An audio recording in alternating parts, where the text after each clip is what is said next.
Nunca olvidaré esa vez que lo vi golpear a su madre en público sin que nadie lo detuviera.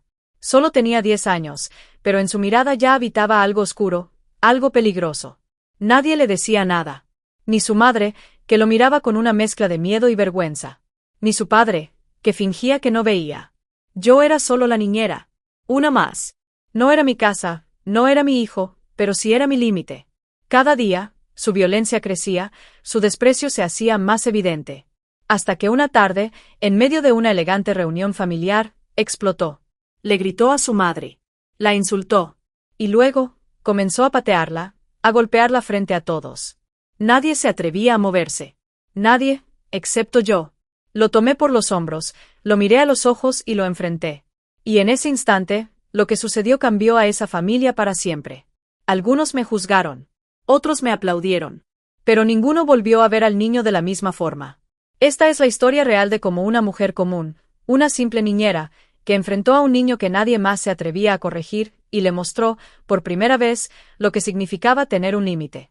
Si alguna vez te han hecho a un lado, te han fallado o te han subestimado, este canal es para ti. Suscríbete y acompáñanos en historias donde cada caída se convierte en una gran lección. Me llamo Claudia, tengo 27 años y soy niñera desde los 21.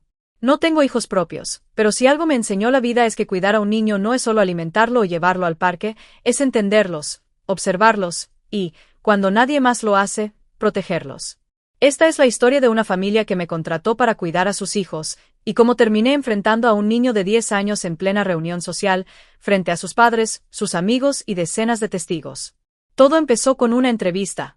Había encontrado el anuncio en una plataforma de empleo.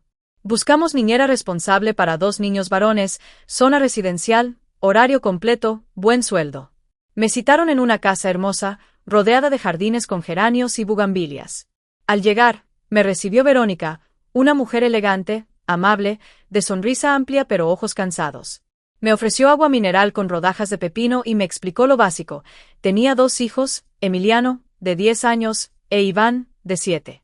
Ambos asistían a una escuela privada de jornada media. Lo que buscaban era alguien que los atendiera por las tardes, ayudara con sus tareas, jugara con ellos, y los acompañara mientras los padres trabajaban desde casa. La entrevista fue tranquila. Hablamos de límites, rutinas y estilos de crianza. Pero algo me llamó la atención. Cuando pregunté sobre el comportamiento de los niños, Verónica hizo una pausa demasiado larga. Me dijo que Emiliano podía ser algo intenso pero que era muy inteligente. A veces le cuesta seguir instrucciones, dijo. Eduardo, el padre, intervino, pero es un buen chico, ¿verdad, amor? Ella sonrió y asintió, aunque bajó un poco la mirada. No insistí. Necesitaba el trabajo. Comencé ese mismo lunes. Los primeros días fueron extraños. No desagradables, pero sí incómodos. Iván era un sol, callado, cariñoso, obediente. Emiliano, en cambio, tenía una mirada penetrante y una forma de hablar que no se correspondía con su edad. Era irónico, mandón, impaciente. Le hablaba a su hermano como si fuera un sirviente. Iván, tráeme el control. Iván, pásame mi cuaderno. Iván, cállate. Me incomodó, pero supuse que era parte de esa intensidad que sus padres habían mencionado. Durante esa primera semana, intenté seguir las reglas de la casa. Verónica había sido clara, nosotros preferimos no castigar. Creemos en el diálogo. Pero tú puedes poner límites suaves, como terminar el juego si no hay cooperación. Acepté, aunque algo no me cuadraba. Emiliano no respondía al diálogo. Cuando le pedía que se lavara las manos, me ignoraba. Cuando le decía que no gritara, gritaba más fuerte. Cuando Iván quería jugar conmigo, Emiliano se interponía y decía que él mandaba. Aún así, intenté mantenerme profesional. El primer incidente fuerte ocurrió una tarde, mientras jugaban con unos bloques de construcción. Iván había hecho una torre altísima, y Emiliano, sin previo aviso, la tiró al suelo con una patada. Iván se puso a llorar. Me acerqué de inmediato. Emiliano, eso no se hace. ¿Por qué hiciste eso? Porque era fea, me respondió encogiéndose de hombros. Y yo quiero ese espacio. Eso no te da derecho a destruir lo que tu hermano construyó. ¿Y qué? No eres mi mamá. Esa fue la primera vez que me respondió con tono desafiante. Y aunque sentí el impulso de levantar la voz, me contuve. Lo llevé a su habitación, le pedí que se calmara y regresé con Iván. Más tarde, le conté a Verónica. Ella suspiró largo, se puso las manos en la cara y dijo, sí, últimamente está peor. Luego se encogió de hombros y me dijo que estaba intentando hablar con él más seguido. Las cosas no mejoraron. Los días siguientes fueron un desfile de pequeños abusos, empujones a Iván, gritos durante las tareas, insultos a mí. Eres una sirvienta, me dijo un día. Te pagan por hacerme caso. Yo respiraba profundo, me alejaba, intentaba no perder la calma. Pero por dentro, empezaba a doler. Porque no era solo un niño grosero. Era un niño con un vacío. Y nadie parecía dispuesto a llenarlo. Una tarde, mientras yo estaba en la cocina preparando la merienda, escuché una pelea en la sala. Salí corriendo. Emiliano tenía a Iván arrinconado contra la pared, le jalaba del cuello de la camiseta y lo estaba amenazando. Si vuelves a agarrar mis juguetes, te juro que te parto la boca. Intervine de inmediato. Vas, grité mientras lo separaba. ¿Qué estás haciendo? Él me los quitó. Él empezó. Tú no tienes derecho a tratarlo así. Es tu hermano. Me miró con rabia, con esa rabia que no se ve en los niños, sino en los adultos que han crecido sin frenos. Se zafó de mis brazos y subió corriendo las escaleras. Ese día, decidí hablar con Eduardo, el padre. Le conté lo que había pasado. Él asintió, se quedó en silencio un momento y luego me dijo, es solo una fase. Ya se le pasará. Y así seguíamos. Día tras día. Yo tragándome la impotencia. Verónica intentando mantener el equilibrio. Iván cada vez más callado. Y Emiliano, como un pequeño rey, sin corona, pero con poder absoluto. Lo que no sabíamos era que todo iba a estallar muy pronto.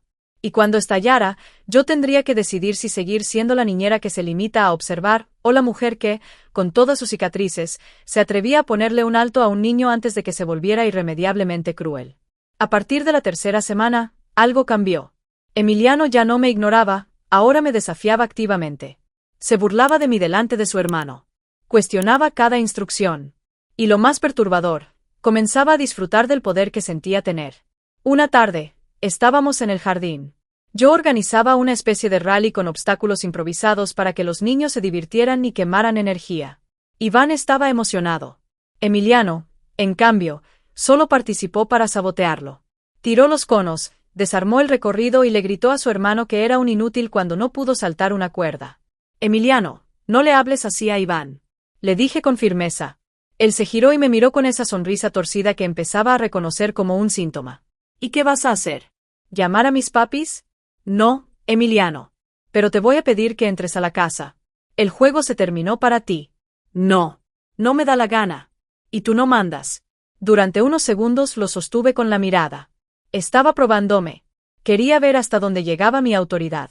Y lo peor es que tenía razón. En esa casa, yo no tenía poder. Solo instrucciones vagas y padres ausentes que evitaban el conflicto. Fui a hablar con Verónica. Estaba en su despacho, con la laptop abierta y los ojos hinchados. ¿Podemos hablar? ¿Otra vez, Emiliano? Asentí. Le gritó a su hermano, saboteó el juego, me desobedeció y se burló de mí. Ella cerró los ojos y apretó el puente de la nariz. Estoy cansada, Claudia. No sé qué hacer. A veces siento que me odia. ¿Han considerado buscar ayuda profesional? Verónica me miró con un gesto entre tristeza y vergüenza. Eduardo no quiere. Dice que solo es un niño rebelde.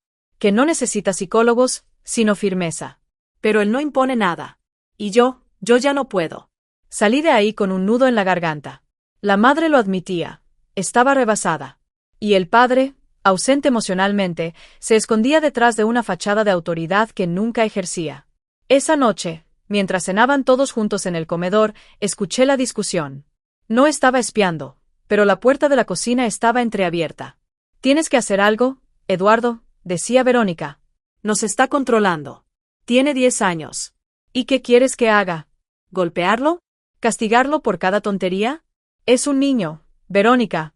Un niño que le grita a su madre, que empuja a su hermano, que insulta a la niñera. Claudia es muy sensible. Seguro exagera. No te atrevas a decir eso. Claudia está haciendo más por este niño que tú y yo juntos. Se hizo un silencio denso. Me alejé. No debía escuchar más. Pero lo que había oído me confirmó lo que ya sospechaba. Esa familia estaba al borde del colapso emocional. Los días siguientes fueron una prueba de resistencia para mí. Emiliano ya no se molestaba en ocultar su desprecio. Un día, mientras yo le pedía que dejara de golpear la pelota contra la pared, se giró y me escupió en el suelo. No sobre mí. Pero cerca. Muy cerca. No tienes derecho a darme órdenes, dijo, con una mirada fría. Mi papá dice que tú estás aquí para obedecer. Me quedé helada. Respiré hondo. Me retiré sin decir nada. Esa noche me costó dormir. Lloré. No por el desprecio del niño, sino por la sensación de impotencia. Estaba siendo testigo de cómo un niño se convertía, poco a poco, en un abusador. Y nadie hacía nada. Pensé en renunciar. En irme sin mirar atrás. Pero cada vez que veía a Iván, su carita callada, sus intentos por agradar, su forma de mirar a su hermano con una mezcla de miedo y admiración, algo dentro de mí se negaba a abandonarlo. No podía dejarlo solo. Porque aunque no fuera mi hijo, ya lo quería como si lo fuera. Y entonces llegó el día que lo cambió todo. Eduardo y Verónica organizaron una reunión en casa. Amigos de la familia, colegas del trabajo, algunos padres de los compañeros de Emiliano. Yo debía estar pendiente de los niños mientras ellos convivían con los adultos. Era una tarde templada, de esas que parecen perfectas en la superficie. Al principio todo fue bien.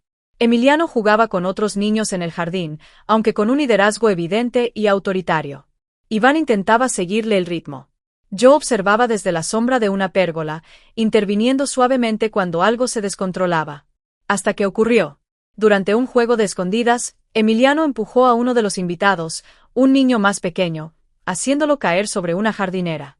El niño se lastimó la rodilla y comenzó a llorar. Su madre se acercó de inmediato, preocupada. Verónica también corrió, pidiendo disculpas. Emiliano, tienes que tener cuidado, cariño, le dijo, agachándose a su altura. No empujes a los niños. Tampoco a tu hermano. Tú cállate, gritó Emiliano con furia. El silencio fue inmediato. Eres una tonta. Tú no sabes nada. Yo hago lo que quiero. Y entonces, como si el demonio se le hubiera metido al cuerpo, comenzó a patear a su madre. Le dio en la pierna, en el muslo, en la cadera. Verónica intentó sostenerlo, calmarlo. Él gritaba, la empujaba, la golpeaba. Eduardo se levantó de su silla, pálido. Emiliano, ya basta. No, no me mandas. Nadie me manda. Y entonces ocurrió lo impensable. Levantó la mano como si fuera a darle un puñetazo a su propia madre. Verónica retrocedió, temblando. Fue en ese momento cuando me moví. Ya no lo pensé. Ya no me contuve. Me acerqué con paso firme. Lo tomé por los hombros. Y lo miré directo a los ojos. Ya basta, Emiliano. Él forcejeó. Intentó zafarse. Pero yo lo sostuve con fuerza, sin lastimarlo, pero sin permitirle escapar. Mírame cuando te hablo. Sus ojos, por primera vez, mostraron miedo. Lo que estás haciendo está mal. Nadie tiene derecho a golpear a su madre. Nadie. Tú no eres el dueño de esta casa. Tú no mandas sobre nadie. Y si crees que ser fuerte es gritar, estás equivocado. Ser fuerte es controlar tu rabia. Proteger. Amar. No destruir. Los invitados se quedaron en silencio. Algunos cuchicheaban. Otros me miraban con asombro. Verónica tenía lágrimas en los ojos. Eduardo, inmóvil. Emiliano se soltó finalmente y corrió hacia su cuarto, sin decir una palabra. Yo me quedé ahí, con el corazón latiéndome en los oídos, preguntándome si había hecho lo correcto o si acababa de arruinarlo todo. Durante varios segundos después de que Emiliano desapareció escaleras arriba, el silencio fue absoluto. Se oían apenas los sollozos del niño que había sido empujado y el leve zumbido del filtro de la alberca. Nadie se movía. Nadie sabía qué decir. Entonces, poco a poco, las miradas comenzaron a girarse, hacia mí. Una de las madres murmuró algo a su esposo. Otro hombre movió la cabeza con desaprobación.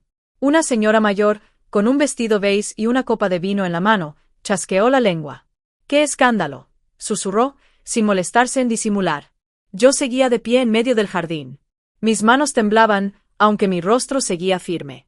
Había intervenido porque no podía soportarlo más. Porque ver a esa madre siendo golpeada por su hijo mientras todos fingían que no pasaba nada, me pareció una traición a todo lo que alguna vez creí justo. Verónica estaba pálida. Se secaba las lágrimas, aún aturdida por lo que acababa de vivir. Eduardo, con el rostro endurecido, se acercó a ella con un gesto torpe, inseguro. No me miró. No dijo nada. Sentí un escalofrío. Había cruzado una línea. Pero dentro de mí, algo me decía que, si tenía que enfrentar el juicio de todos por haber hecho lo correcto, lo haría. Algunos invitados comenzaron a despedirse con excusas vagas. Nosotros ya íbamos de salida. Gracias por la invitación. Qué lindos los niños. Verónica apenas atinaba a agradecer en voz baja. Eduardo los acompañaba, sin mirar hacia donde yo estaba. Yo me quedé junto a Iván. Él se había quedado inmóvil cerca del columpio, observando todo. Lo tomé de la mano. Su manita temblaba. ¿Estás bien? Le pregunté en voz baja. Asintió, pero sus ojos estaban llenos de miedo. De confusión. Y de algo más, alivio. Minutos después, cuando todos se habían ido, Verónica me llamó a la sala. Me senté en la orilla del sofá, aún con la tensión clavada en la espalda. Claudia, empezó, sin mirarme directamente. Lo que hiciste hoy fue muy fuerte. Asentí. No iba a disculparme. Pero tampoco iba a justificarme sin que ella hablara primero. No te voy a mentir. Me dolió. Me dio miedo. Sentí vergüenza, pero no por ti. Por mí. Por permitir que esto llegara hasta aquí. Alzó la mirada. Sus ojos estaban rojos, pero ya no había rastro de duda en ellos. Te admiro, Claudia. Tuviste el valor que yo no tuve. Lo enfrentaste.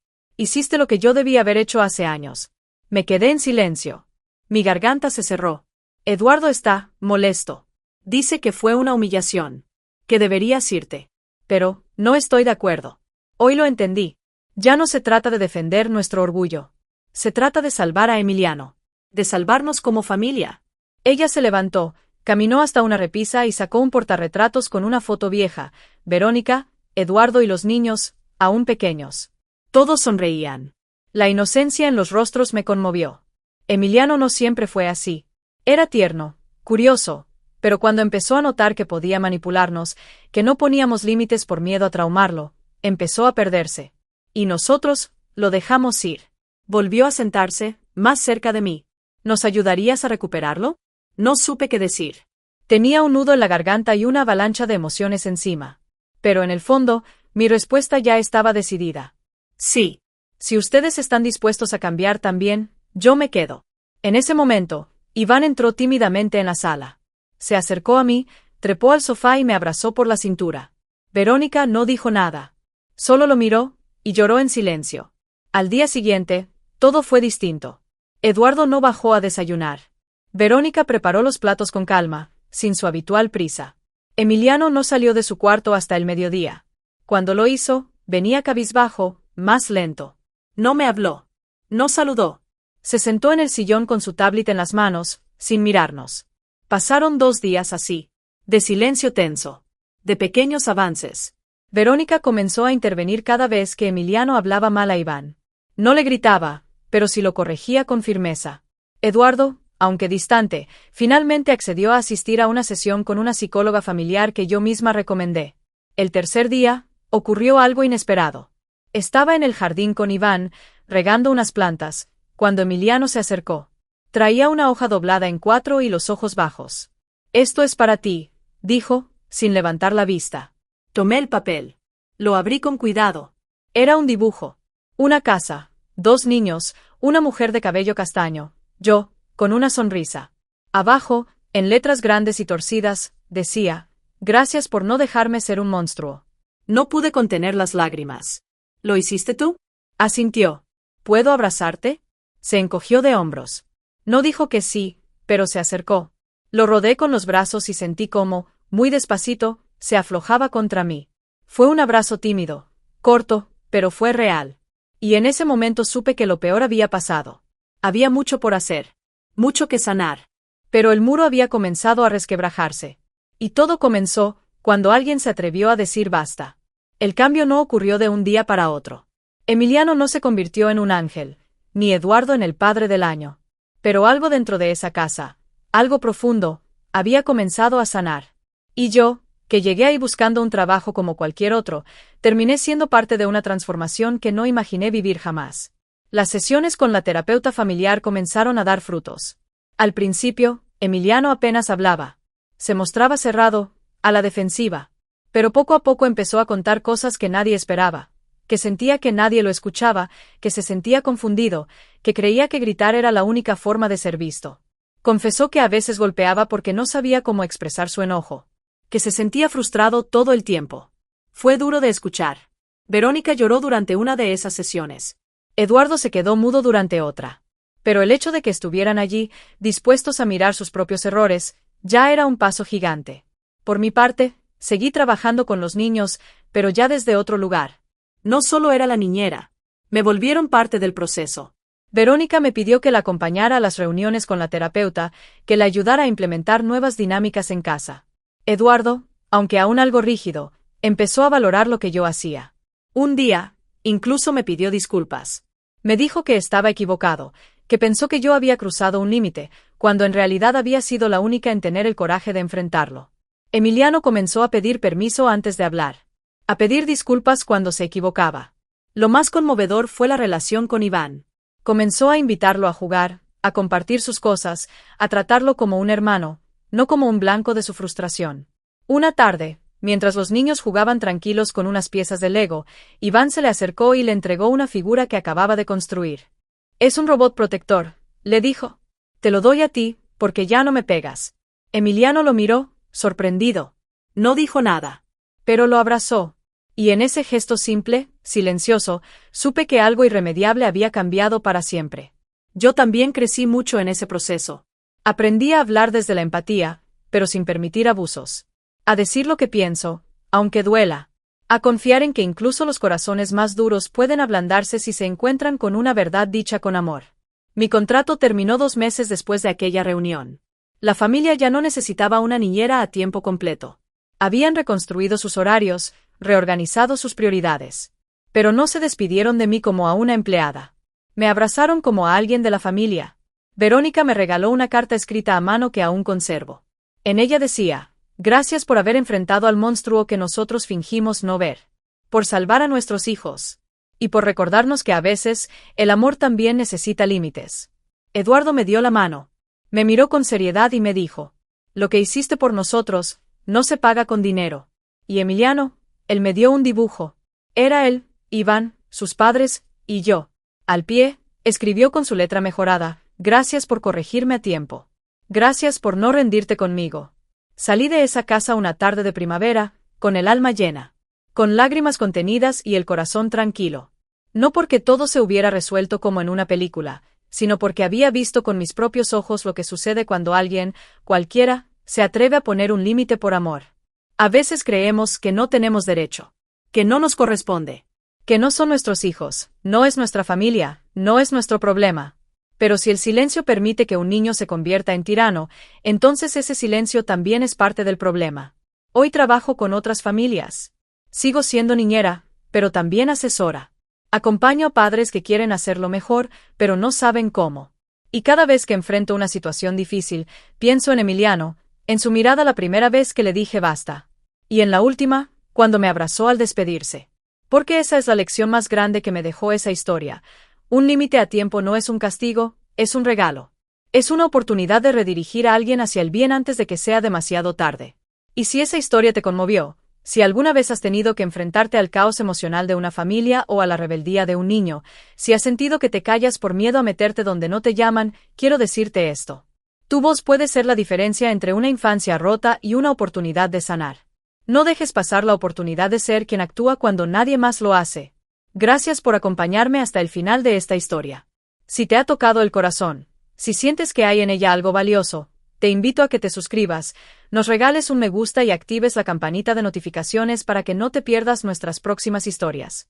Y sobre todo, compártela con quienes más lo necesitan. Tal vez, solo tal vez, estés ayudando a cambiar una vida. Te leo en la caja de comentarios.